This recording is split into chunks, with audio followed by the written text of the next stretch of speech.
Well, the first thing I'd like to do is just to get your name, your first and last name, so I have it on tape and the correct spelling. So if you give me Bill Hipp. H-I-P-P? H-I-P-P. Great. Now, did you grow up in Washington, or whereabouts did you hail from? I grew up here. I grew up in a little place called Vaughn. Okay, just a minute. Vaughn is Eastern Washington? No. Why? You V-A-U-G. You know where Gig Harbor is? Yes. And if you was traveling between here and Gig Harbor, and you come to Purdy, Yes. now if you turn off on Purdy and go across the sand spit and go about 13 or 14 miles, you'll run into Vaughn, or you'll run into Key Center, Okay. and then you can go on down to Long Branch, Home, Lake Bay.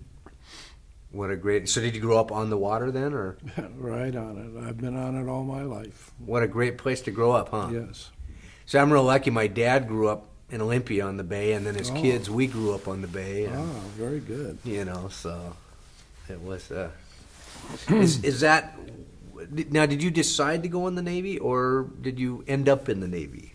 No, I went in the Navy in March of 1941. And, well, that's when I enlisted, yes. So were you just one of those young kids, the real young kids, or? Well, yeah, I was 17, yeah. But, yes. I'd consider that young, especially what you went off to do at that time. Well, I don't know whether you can count 17 as young in those days as it is today. Today, 17 is young. I'm not too sure 17 was all that young back then. Is that right? Do you think that a 17-year-old was more growing up? You had to be. You didn't have all the amenities that you got today. Kids didn't have cars. They didn't have TVs. Very few of them had radios. And you worked from the time to help the family from the time you was a little guy. So, you know. It was a different life, that's all. Guess we're just coming out of the Depression at that time. Yes. Pretty tough time. So did you finish high school before you enlisted, or did you go before? I went before I finished high school. Really? So was that your senior year? I quit my senior year and went into service. Wow. Did a lot of your classmates go in also, or? Well, I don't know. I don't. There was. I joined the Navy with a friend, and I don't know. I think most of them waited till after the war. Was drafted or after the war started. As far as once I left, it was probably 20-some years outside of a couple of leaves that I ever got back here. Wow. And I spent most of the war out of the United States. Now, did you choose submarines, or did submarines choose you? Oh, no, I chose probably for a different reason than most people. What's that? Well, I was in Alaska when the war started, and actually in Sitka, and then we moved out to Kodiak, and from Kodiak to Cold Bay, and on west, and I was on a small patrol craft, and I thought I was never going to get out of Alaska, and I happened to see a request in, I guess we called it Navy All Hands or something like that. It was a Navy magazine those days, and they wanted submarine volunteers. So I said, this is my ticket out of here, and I volunteered, and a couple of weeks later I was on my way. Huh. And there was no regrets. Oh, you enjoyed it? I'd never even seen a submarine until I got back there, back on the East Coast. Once I got my orders, I went back to New London, Connecticut, and went through sub school, and and went on out to the Pacific from there again. So you wanted to get, rather than being in Alaska, where there was some action in Alaska, you wanted to get over where the action was, or you just wanted to get out of Alaska? It's cold and it's wet, and I spent a lot of time at sea, and it's rough, very rough, and well, you see these fishing boats sinking out there all the time, and so I'd been out there for 2 years, and so that was enough.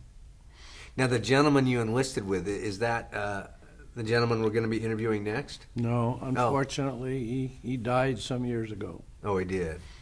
Huh. Did you guys end up on subs together? Never saw him again.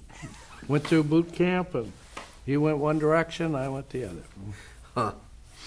So, do you remember the first day that you ended up on a sub, what it was like? Well, you can't, that's hard to say. You know, you go through sub school. I went through sub school, came back, and then you had to go through quite a bit. You had you were in Spritz's Navy to get there. Have you ever heard of Spritz's Navy? Well, that was a story in itself. But all the recruits, all the people coming back to submarines was not necessarily people that were dying to get on submarines. They were people that had cruisers and aircraft carriers and destroyers sunk out from underneath them, and then there was people right from schools. And most of the people coming in from the fleet came to submarines because they didn't want to, especially if they had a ship sunk out from underneath them, they didn't want to go back to sea immediately, so they put in for submarines. And but once you got there, then the bug hit most of them, and if it and if they weren't suitable for submarines after that, out they went back to surface craft. But most everybody fell in love with the service once they got there. Was it oh, my mind just went blank. I'm having a young seniors moment, I guess, here. So which sub did you serve on? What was the name of the sub? Well, the first submarine I went aboard was the Flounder, and I stayed and I made the rest. I finished the war out on her. I went aboard her in 1940. I guess the first part of 1944, and I stayed on her until the war ended. And then I went out of the Navy for a short time, and then I came back in and I went aboard the Blueback, SS 326. And then that was on the West Coast, and I made a West Coast, a cruise, a Westpac cruise on her. And then we came back and did some operations and went out to Pearl and then back again and into the shipyard. And from the shipyard, we came out of there and they sold the boat to Turkey, and we went around to the East Coast, picked up part of the Turkish crew, and took the boat over and turned it over to Turks in Izmir, Turkey. And then we came back, and I was assigned to the Quillback. And I stayed on the Quillback for probably 4 years. And then I went to shore duty at ENR, which is in New London, which is engineering and repair. And then from there, it was supposed to be 2 years of shore duty, but I could only take 18 months of it, and I put in and went back to sea on the Bang, SS 385. And I stayed on the Bang for 3 years. Boy, you were all over. You did quite a few different. For 3 years, yeah. And then we went to the shipyard, and I had received my orders that I was going to be commissioned. And so I transferred the Intimidator was also in the shipyard, and they lost just about all their chief petty officers and the old hands that was familiar with, that was qualified on the hydraulic manifold. So I stayed, I went from the from the Bang to the Intimidator for just a couple of months to help break the new chiefs in on the hydraulic manifold when they first went to sea. And then I went to Newport News and was commissioned. Wow. And then from Newport News, Newport, Rhode Island. And then from Newport, Rhode Island to a destroyer. Spent 3 years on a tin can out of Norfolk. And then I went to shore duty at the Fleet Training Center in Norfolk. And then from Norfolk to Charleston, South Carolina on a tender, Gilmore. And from the Gilmore to the shipyard in Charleston, South Carolina. And then from there to the Sperry in San Diego. And then from there up to the shipyard in Bremerton, where I retired. So you see, I haven't got much to offer, really. You toured all over the place. Well, when you were on the Flounder, what was your duty on the Flounder? I was a machinist mate in the engine rooms. Well,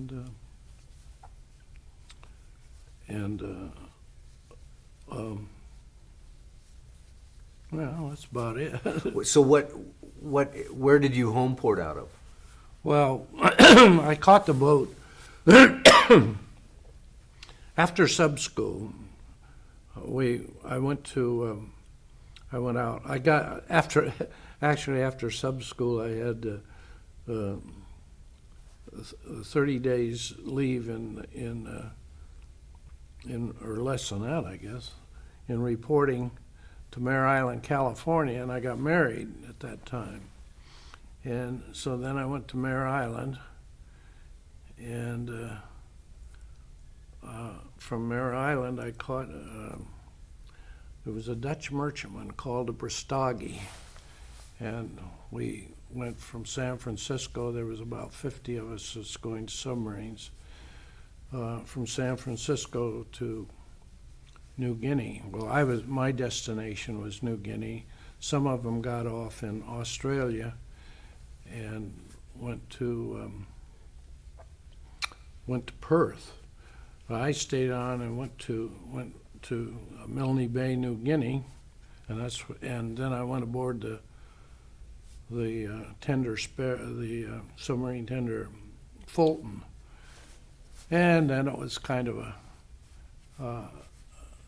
a mix-up. All this is kind of, you aren't interested in that kind of stuff. Well, some of it is. Well, one question I have now: you got married in the middle of all this. Yeah. Was this a sweetheart from before, or one that you met while you were in the? Met her, New London, Connecticut.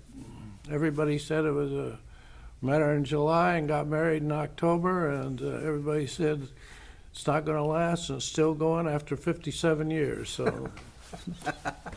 I hear about sailors and Marines and everybody that convinced a young lady to marry them, and then they're shipping off to war, and I'm thinking that's a good salesman that can do that. That happened, actually, and actually we were married in October. I could have been back to the States if I'd have stayed on I was assigned to the 182nd Relief Crew on the Fulton, and I was supposed to go to the I'll say the name of the boat in a minute, but at the last minute I didn't make it. The boat was going back to the States, and their policy was to take people that had commissioned the submarine. And so I was transferred back off which was good because it was later sunk. And I went aboard then I went back to tender, and then the tender was going back to the United States. And the flounder came out, so I had a choice. I could go to the flounder and stay out there, or go back to the States. So I chose the flounder and stayed out there 2 years. Another 2 years essentially until the war was over. Sounds like you loved the subs, that you had Well, I did, very much, very much. Did you face some pretty hairy times in the? No more, not probably as much as most people. Did you get depth charged at all? Or? Yes. What's that like for a person that's never faced something like that? Well, it's not the most pleasant sensation in the world.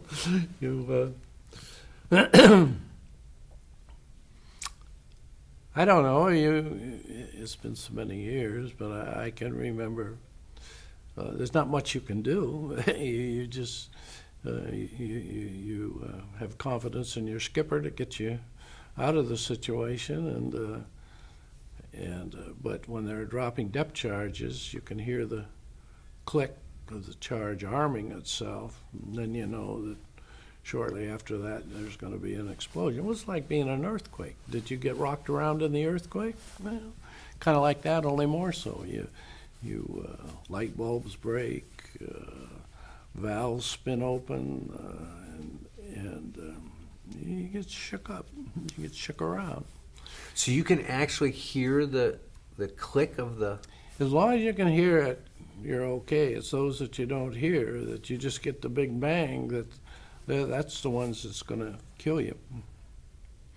Boy, that's amazing. I mean, to think of that click being able to travel far enough that now you're in this. He's not traveling all that far. He's trying to dump it right in the middle of you. They're pretty close, huh? Yeah. And was it when you faced it? Would you face a real barrage of? Yeah, they'd drop a pattern, and I guess about the longest we were ever depth charged was probably I don't know, 7, 8, maybe 10 hours. But some boats had it a lot longer than that. Wow. I mean, and you used the analogy of the earthquake. The earthquake was 40 seconds. Yeah. So now I'm thinking 10 hours of sitting there in this tube. There's nothing you can do. All the ventilation is off, secured.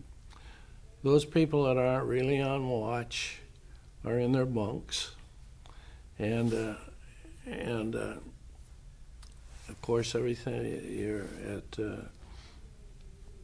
All your hydraulics are secured. Your bow planes, stern planes, steering is all done by hand.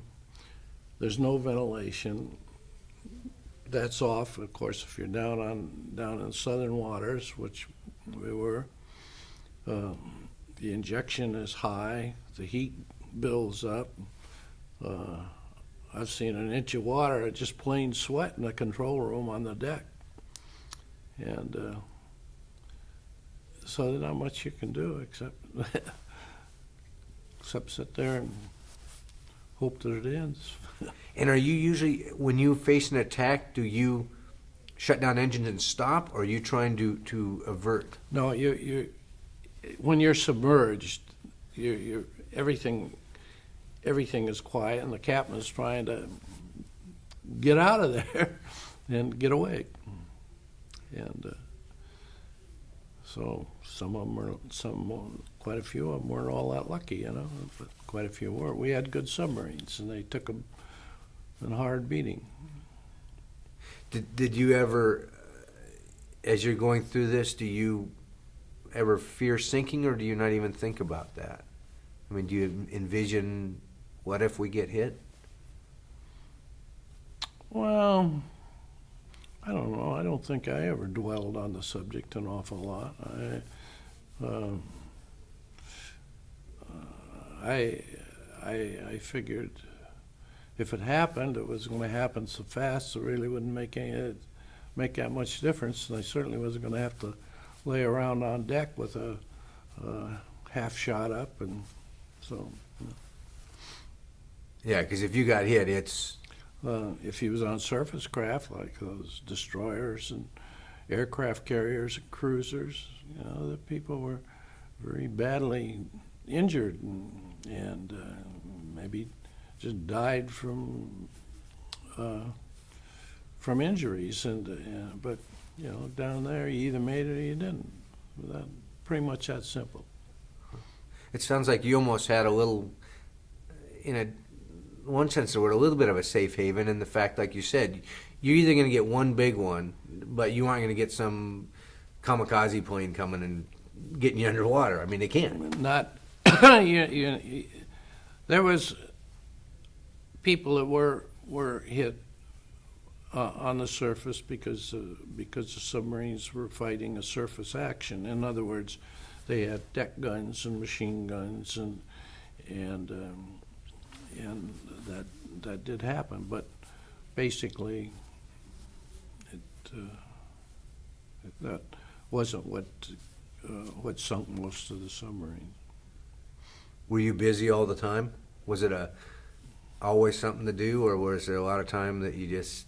Oh yeah, there was always something to do. You stood your watches, 4 on and 8 off, and it was just a routine you went through. It wasn't always the best. You could shower about once a week if you were lucky, and people today probably wouldn't put up with the conditions that we did. You were submerged. There was the odors that you had was fuel oil, lube oil, sanitary tanks venting inboard, galley, odors from the galley. Nobody, of course, you didn't mind the next guy not showering because you didn't shower yourself, so that wasn't a problem. But today these youngsters on these submarines breathe better air than you are and I are right now. I have a grandson that's serving on, well, right now he's on a tender, but he had served on the Alabama and is going to the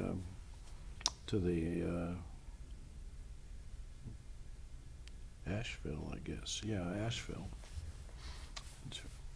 So when you I have certain childhood smells that if I smell outboard exhaust out in the bay, I mean, that brings back my whole childhood to me, and also the smell of bills, because we had this old wooden half-gallon. So when you smell that today, does that instantly bring back? Well, I've been a boater most of the time since I retired. After I retired, we had a boat for 20-some years, and I had diesel engines on there, and I did all my own repairs, and no, I don't mind the smell of diesel. I don't mind.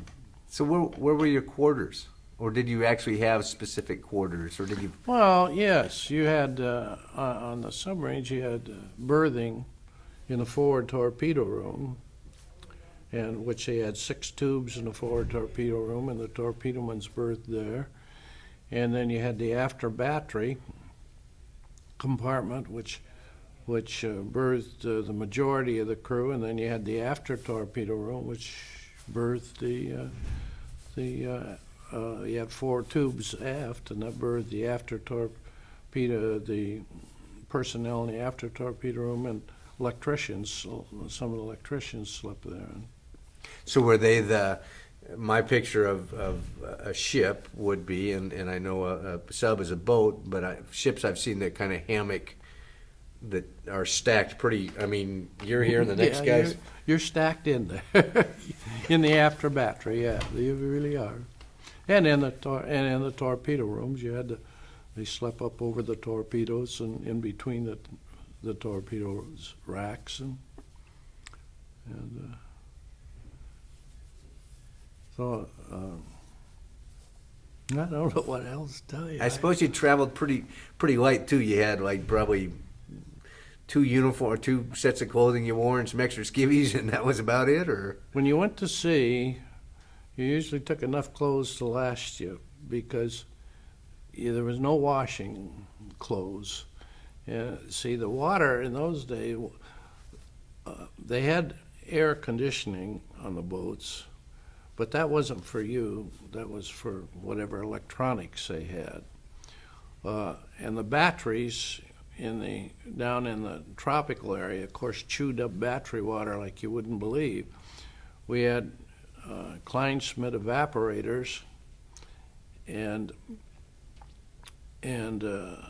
well, what was their capacity? It was less than 1,000 gallons a day, 800 gallons a day, I guess, the two of them. But any water that you made, first of all, went to the batteries, then to cooking. So there wasn't much for bathing, or there wasn't much left over for bathing. And today, on the submarines today, they have ample water. They bathe every single day, and the kids know what to do if they couldn't have their shower. You know. Boy, you must have been a ripe crew. Yeah, well, they called them sewer pipes. That's what they called the subs? Yeah. Sewer pipes? And And that was fitting, it sounds like. yes. So were you up and down quite a bit? I mean, when you went down, did you stay down under, or you had to surface quite Well, often? it depends. Usually we stayed mostly submerged during the day and would surface at night and patrol on the surface at night, because then you had to charge your batteries and all that kind of, get your batteries charged for the night,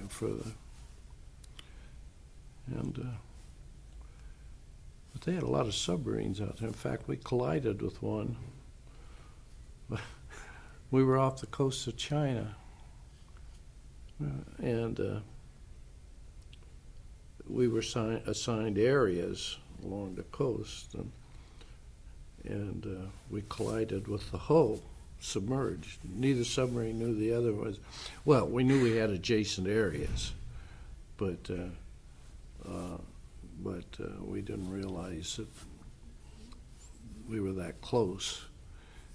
And as it happened, and so the hull ran over the top of us between the 5-inch gun mount and the forward cigarette deck, and it pretty well tore us up.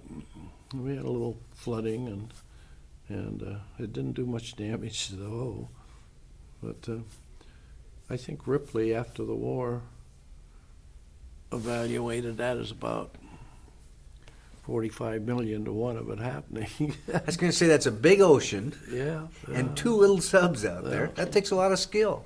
We run. So that sounds like that might have been kind of a scary time, getting hit by one of your own subs and then taking on a little... Well, it was interesting, yes. Were you near any of the places where the leakage was occurring, or Pardon? were you near any of the compartments where the actual water was rushing? Yes, our first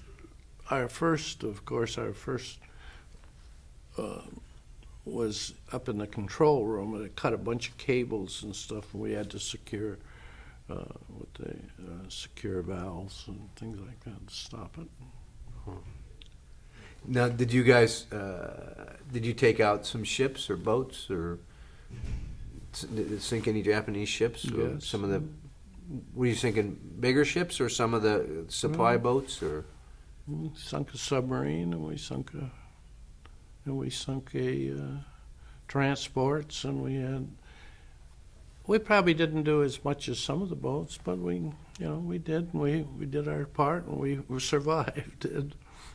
Was the sub that you sunk, was it submerged when you sunk it, or was it? No, it was on the surface. It was at the end of the war, and it was a German submarine, and he was heading for Japan, and he was well, come out. Well, I forget. I don't know exactly where he was, but I know that he didn't have a chance, because if we didn't get him, it was half a dozen other submarines along the line that would have. But he was on the surface, and I don't know to this day. He must have had something pretty important on him, because intelligence said that he would be there, and they told us to be where to be, and if we didn't get him, there were others right up the line waiting for him. So it was, to this day, I don't know. It must have been, I've heard a lot of rumors one way and another. But What when you would sink something, would you then go and surface and check out the area, or once a boat was sunk, then? well, no, usually it was they were like a swarm of bees on you. You know, they didn't take kindly to losing one of their buddies there. So you didn't ever end up with any prisoners aboard? No, several of the boats did, and had picked up survivors, but we never did. Now I heard that the guns topside on the subs a lot of times were used to, if you hadn't finished sinking something, you may surface and try to finish them off with your small guns. Well, they usually used them for sampans and things like that. Smaller patrol. You know, Japs had small patrol craft, and they'd use them on that, and small shipping that wasn't worth time wasting a torpedo on. Because again, it's all that supply line that you're trying to break. Yeah. And so did you ever did you face some of those type battles with your sub? Were they? We never had a gun action on the Flounder, but quite a few of the boats did have, but we didn't. Now, did you ever get, because you're out at sea quite a while when you're on a mission and you're up and down some, did you ever get correspondence from home or anything while you were out in the sub? No. So you have this new bride back at home, and now you're out underwater somewhere in the South Pacific. Well, that was, she knew what she was getting into, and she also knew I would stay out there if I had the chance, so there was no question. So was that hard sometimes, or did you just put that out of your mind? No, I can't say as I dwelled about my ill fortune or anything. That was the way life was at that time, and I don't think I thought about it an awful lot. You had a job to do, and that was it. And I enjoyed the job I was doing, and I enjoyed the excitement of it and the whole bit. Did you keep in touch with some of your crew members over the years, or? I have. I've kept in touch with a couple of the Flounder crew on the boats after the war. I have very close friends with. In fact, this fall I'll be going to a Bang reunion when I was on the Bang, but all the crews in those days were very close. You could go aboard a submarine. If you was in a nest of submarines, you could walk down in just about any submarine, and if you didn't know somebody, there was always somebody there that knew a friend of yours, and so it was you was at home wherever you went. It was a very close knit group, and you know, I can't say as we suffered. We'd come in off of patrol, and we would go on 2 weeks leave, and they'd give us a rubber hammer test and whatever shots we were required to have, and then send us on 2 weeks leave. And when the 2 weeks was up, we would come back and get the boat ready for sea, refuel it, and resupply it. And in the meantime, the relief crew had made all the repairs to it, mechanical repairs that we had submitted job orders for. And after you'd reloaded and reprovisioned and refueled, and you went out and had a couple of days exercises, and they had all the drills, got all the drills over with, firing practice fish and the whole bit, and then you came in and topped off with fuel again, and then you were on your way. And after that, the boat I was on never drilled after that. Whatever happened was for real. That was it. So where'd you go on leave then, when you came in? Where was your port? They had rest camps, and the first leave, first time we came in to Milne Bay, New Guinea, and that wasn't exactly a prime spot for 2 weeks rest camp, but it was. And then the next time we went to Brisbane. See, we went a couple of times to Brisbane, and then we went into Perth. And let's see. So were you able to put the war behind when you were on these R&Rs, or was war still really alive in your mind? Oh, I can't say as everybody. I don't think anybody dwelled on that in hell of a lot. I think that we drank pretty heavy, and played a lot. But outside of that, I don't think anybody that didn't want to go to sea. All you had to do is say, "I don't want to go anymore," and they transferred him, no questions asked. And so if you didn't want to be there, you didn't have to. It was your choice. And that's simple. Did you feel it was because it's interesting, I mean, trying to put it in perspective. Young kids, and you said, like we talked, 17, you're a little older back then than you are now. And I know people went in to do their patriotic duty, but once you were in there, did you always feel you were doing your patriotic duty, or was there just this camaraderie ship that y'all had a common goal? And I suppose you could say there was a little bit of each. I mean, you wouldn't have changed the camaraderie for anything, that end of it. But everybody wanted the war to end too, and whatever it was, and everybody was hot for going after the Japs and ending it. And that's why you were there. As a job, I mean, is that well or not? Yeah,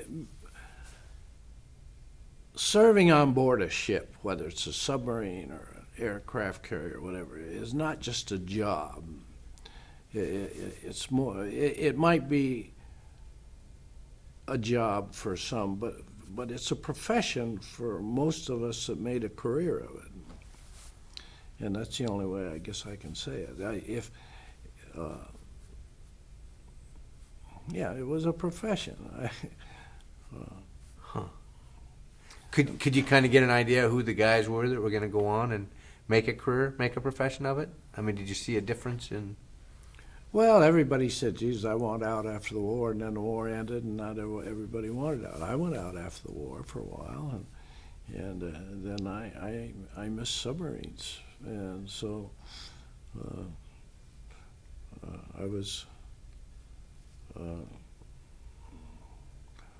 So I missed them, and one day I just missed them enough that I went down to recruiting office and re-enlisted. And that was it. My wife didn't object. She knew I wasn't happy out there in civilian life. So now you talked about how from sub to sub, you knew somebody who knew somebody. Does that mean that you lost a lot of friends over there during the war? Yeah, quite a few, and especially I lost a lot of people that I went through sub school with, because you figure, a lot of them went to different boats, and for example, the Tang. There was a couple of others, and when the boat goes down, you lose everybody.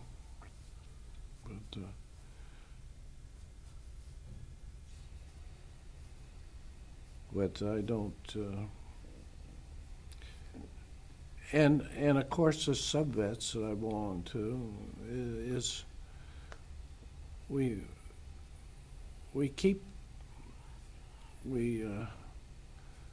pay honor to them all, as part of our what we do. And Was that when a sub went down, and I assume the word probably spread fairly fast among the. Did that really set your crew members back some for a little while? No, I don't think so. Yes, I mean, it certainly it had an impact, but nothing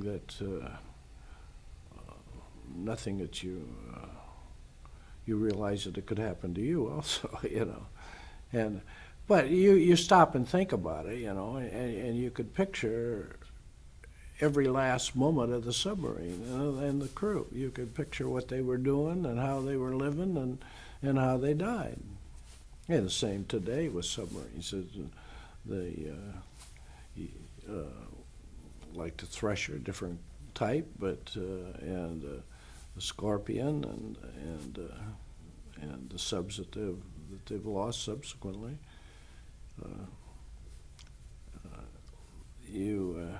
You know pretty much how they were living and what they were doing when it came. Did that create a? Did it create more of a willpower? I mean, when they got one of our subs, did that all of a sudden? I mean, there's that realization, and everybody probably dealt with it differently. But was there also that those SOBs were gonna really go get them now, or was that even not a? I can't really honestly say that. I don't think we had an awful lot of time to sit and dwell on that. It was, you did your. They had done their thing, and you had to go out and do yours. Huh. And but actually, it's not much different than today.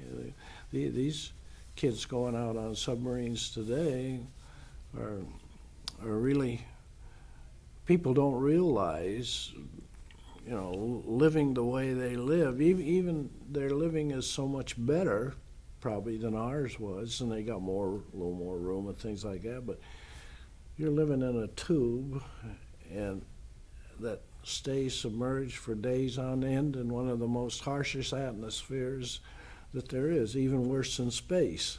So, these kids today probably deserve every bit as much credit as we ever did, except we were at war. Huh.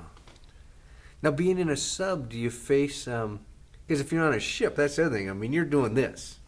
Yeah. Now, in a sub, when you're underneath, you aren't having to ride waves like that, or is there still a motion? Oh, I've felt motion at 100 feet. Depending on what, with a heavy ground swell, yeah, you can feel it. And so there's still a chance of seasickness on a sub. Oh, yeah, I have a very good friend that I sailed with on the Bang, and he spent 25 years in the Navy. And I don't think he ever went to sea, but when he got seasick. And once he got out, and once we dove, then he would and then he never got sick after that. But yeah, he got seasick practically every time he went to sea. Huh. What was the best part about World War II for you? I know that's kind of a off the wall question, but what was the best part of your time during World War II? Well,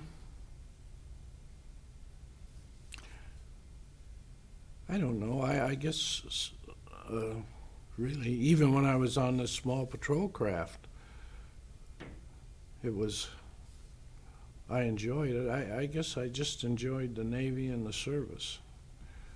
And you didn't always enjoy all the circumstances, but you don't enjoy all the circumstances in civil life either.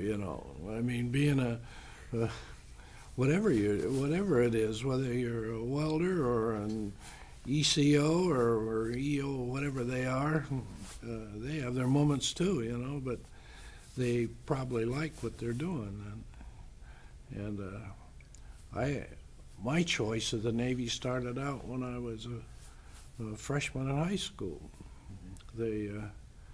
We had to write, I remember it was a civics class, and we had to write what we wanted to do for our lifetime. Well, of course, so I got material together, and I said I wanted to make a career of the Navy.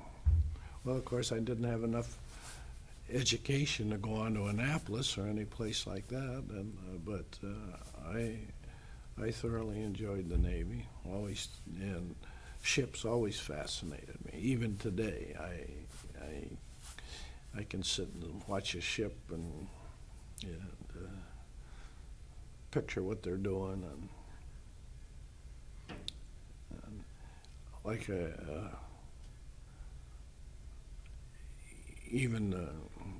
I enjoyed the destroyer. I enjoyed the tenders I was on. I even enjoyed the shipyards repair work, and so I guess I just enjoyed the Navy. But was the sub definitely the piece de resistance for you? I think so. That was what probably kept me in, why I came back into the Navy after I went out for a short time, and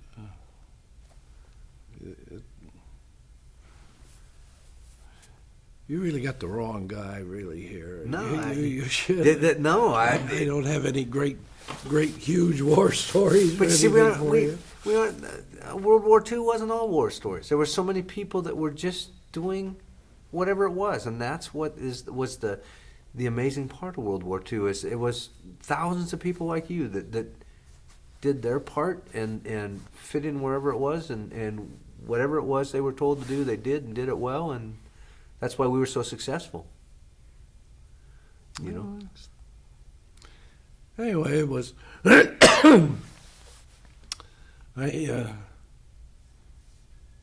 my career from before World War II up until when I retired was always I enjoyed it. I enjoyed what I was doing. Huh. Sounds like it was a very good part of your life. It was. And when I retired, I was certain the Navy couldn't go on, and it just wouldn't cease to exist, and it didn't. It kept right on going. And now I got grandchildren doing it, and so it keeps on going. But the time I was there, I enjoyed it. I enjoy getting together with my old shipmates, and I have a friend over in Seattle, and we communicate every week on either the internet or the telephone, and we'd serve together for many years. And that must be fun, because the two of you have a relationship that a lot of people will never have. I mean, when you talk about being able to envision what everybody's doing on a sub, well, also when you talk to your friend, you guys speak a whole different language without having to say stuff a lot of times, probably, when you mention something and it triggers a thought of, oh, yeah, I remember when Shorty did such and such, or, living and eating and on a tube in that small of quarters with that many guys that stink, and I just, I have a friend that, well, actually, another friend, I didn't mention him, is he lives up in Sequim now. But he and I joined the Navy together, also at the same time. There was a group of us that went in, and and of course he's still alive and in sub-vets, and so we see each other, and he and we went through sub school, and then he went on a small patrol craft like I did, and but when we were in boot camp, it was kind of interesting because he's a very short fellow and he has very small feet, and when we were in boot camp, he was. They didn't have shoes to fit him, and of course we were in detention at the time, so he was the only one in the company that got to go out in town and get a pair of shoes, and he was the big hero of the day. But there was another one, a fellow in the same company, that he was 6'3" or 4", and he had feet so big they couldn't fit him, so the two of them went over got to go over town. So You guys were all jealous of him. oh yeah, that was.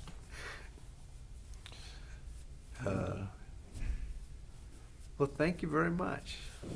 I'm sorry I couldn't have been more interesting for you, but No, everybody worries about that, and this is what we want to understand, is what it was like, and what people did, and everybody had a different piece. I mean, I've talked to the kids that were at home collecting scraps of metal and rubber, and Rosie the Riveters, and supply clerk, and one of the sad ones was I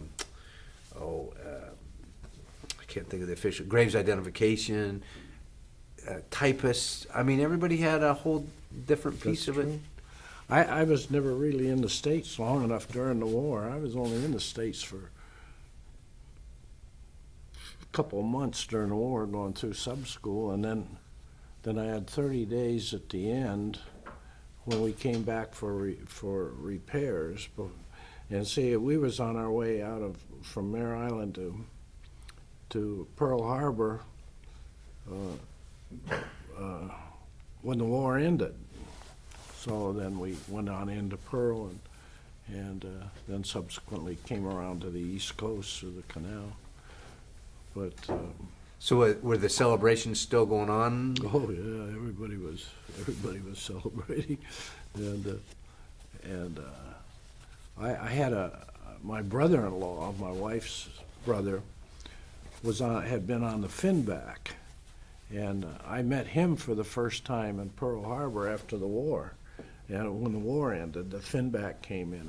But he was on the Finback when they fished President Bush out of the water, and in fact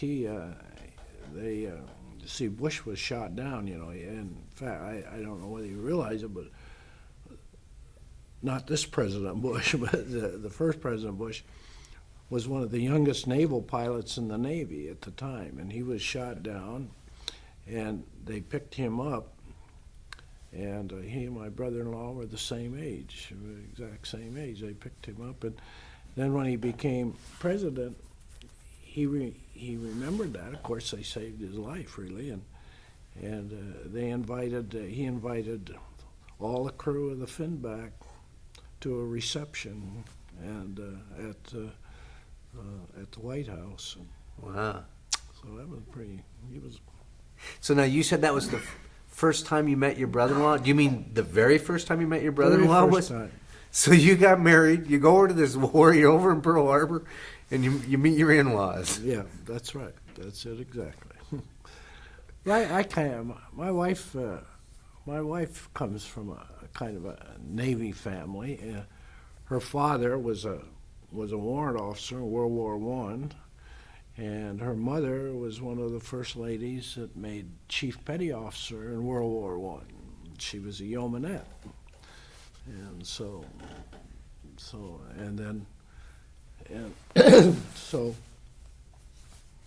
they were kind of a Navy-oriented family. I was going to say, now I see why she understands what you were doing. She grew up in that. And then of course, my brother-in-law went in and went to submarines,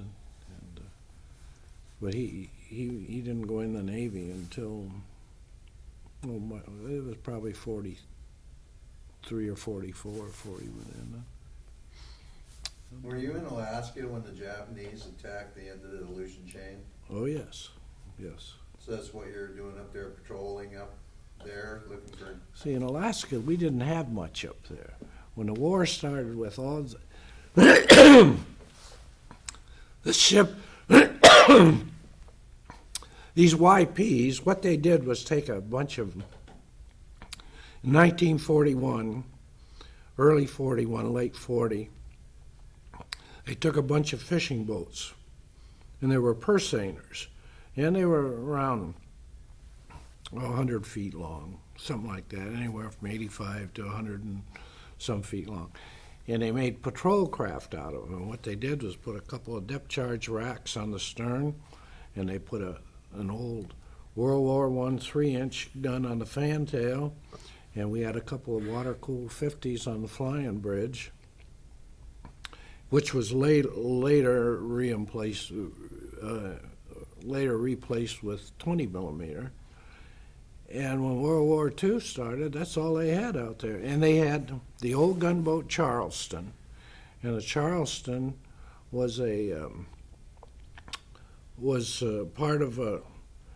There was two in the 1923. Well, I don't know what they call it. They had the United Nations, not the United Nations, but they had an agreement with Japan, England, and all the nations on the size of ships that they would build.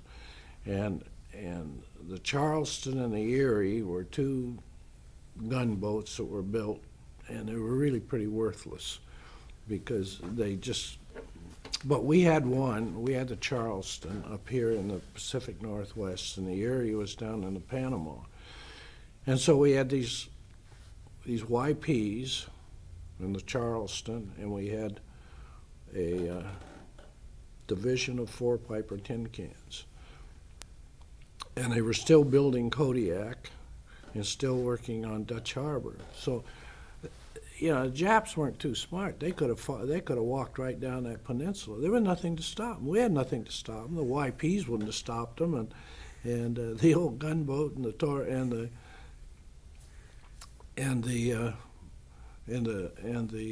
four-pipers wouldn't have. And I think they did have a couple. They had one or two S-boats up there, I understand, but I never. And maybe they weren't up there when the war started. I think they came right afterwards.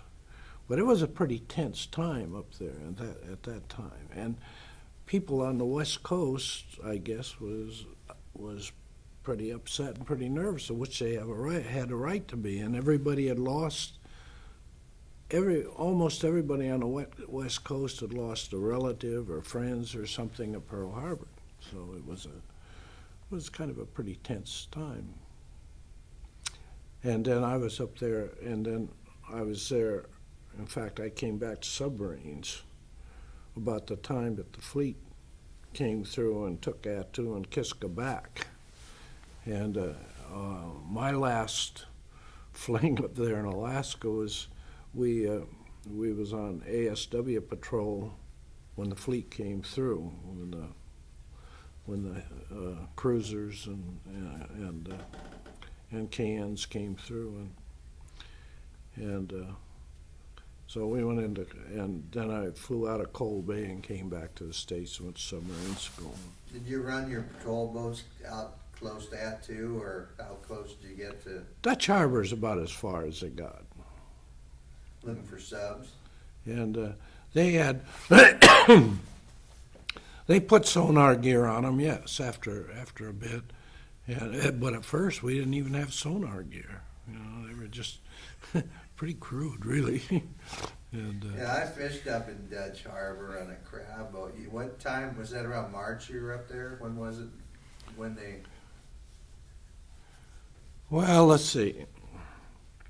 For a while, we formed convoys in icy straits. It must have been in 43 or 42. 42, we formed convoys in icy straits and took them out to Kodiak. And Kodiak was just in the process of really being built then.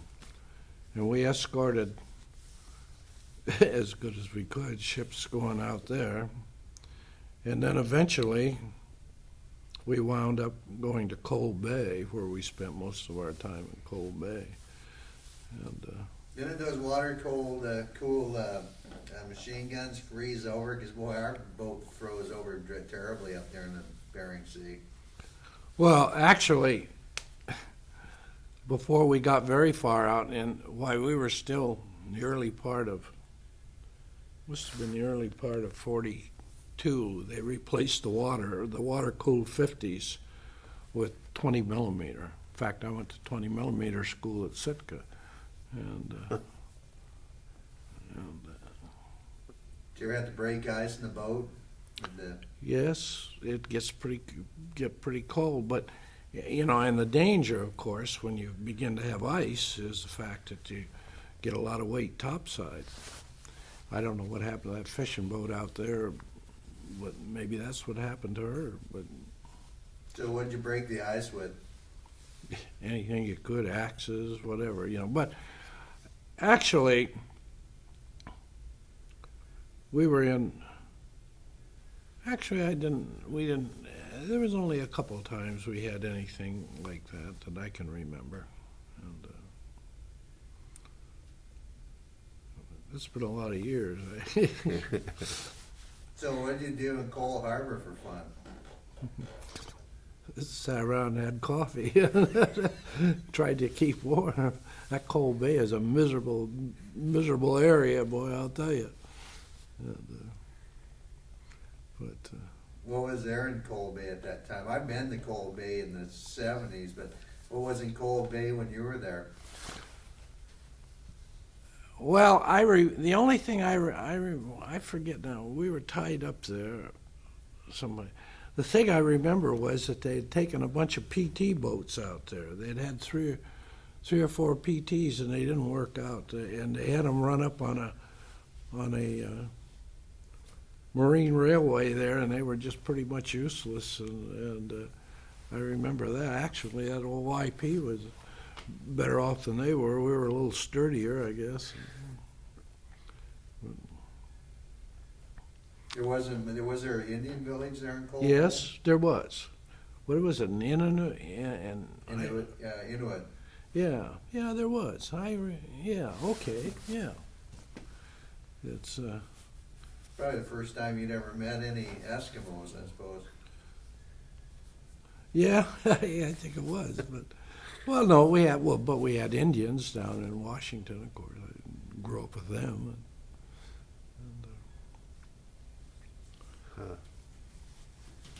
I can see why you chose the South Pacific over staying up in Alaska. I'll tell you, I thought I was on a pleasure cruise the first time on submarines up there. And my main objection, once I got onto the Flounder, and I had the Flounder went in commission in New London, and she had come out, and that was her first time out of the States, and the crew was pretty green. They had the usual old timers on there. In fact, our chief of the boat on the Flounder at that time was a fellow by the name of Greek Medeiros, and he had been a third-class torpedoman on the Esquelas when it sank. And boy, he was a tough old chief of the boat too. And of course, when the submarines went in commission, they had schools. You know, they followed the boat from the construction right on up, and then of course everybody had to qualify eventually. But when I went aboard the Flounder, there was many of them that hadn't qualified yet. And so I really wanted those dolphins. I wanted those dolphins more than anything in the world. And so when we went to sea, I probably didn't sleep 3 hours during that first day, during that first cruise, because I'd stand my watches, and then study the boat. We had to go through and learn the whole thing. And I qualified on that first run, and I got my dolphins when the first run came in. A lot of them, I got it ahead of a lot of them that commissioned the boat, And so that was a... When you go, I was down in San Diego on a submarine tender, and back in the 70s when you got your dolphins, you drank your dolphins, they called it. Did you do that then? They threw you over the side. Oh. Well, what tender was you on? Was you on the Sperry or the No, Nereus? I was right next door. I was on the USS Dixon, AS-37. Oh, the Dixon. I was repair officer on the